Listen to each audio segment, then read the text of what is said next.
Baking soda and your teeth. What sodium bicarbonate does to your teeth. We all know that sodium bicarbonate, also known as baking soda, can be used for almost every purpose around the house. Health uses are for a beauty treatment. However, did you know that baking soda is a powerful ingredient for teeth whitening? You can whiten your teeth with this abrasive compound in no time. Due to its abrasive properties, baking soda eliminates the stains on your teeth, especially the stains caused by coffee and smoking. This amazing ingredient is affordable, safe, and effective.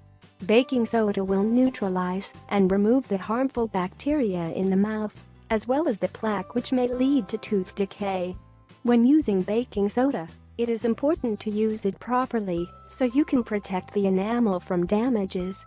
Hence, you shouldn't use baking soda too frequently because it can damage the enamel. The recommended use of baking soda is once per week. The commercial toothpaste contains fluoride, which protects the teeth from cavities and will also strengthen the enamel.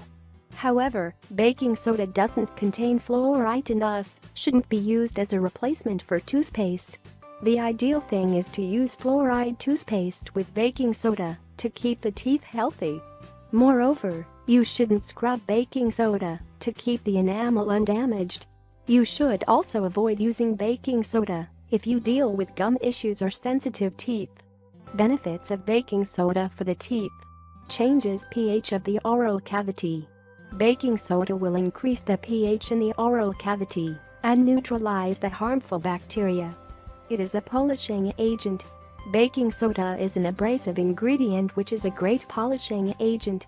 Hence, it will scrub the plaque layered on the enamel. Prevents dental plaque. Due to the fact that baking soda inhibits plaque formation, it increases calcium uptake by the enamel. As a result, it strengthens the enamel. How to use baking soda. You should pour some baking soda into a small dish. Then, dampen a toothbrush with water and dip it in the baking soda. You should brush the teeth for about 2 minutes and brush the teeth for 20 seconds. Finally, rinse with water. Optionally, instead of water you can dip the toothbrush into hydrogen peroxide and then into baking soda. And repeat the same steps as when brushing with water. Moreover, you can combine baking soda and coconut oil or try a homemade remedy for a wider smile.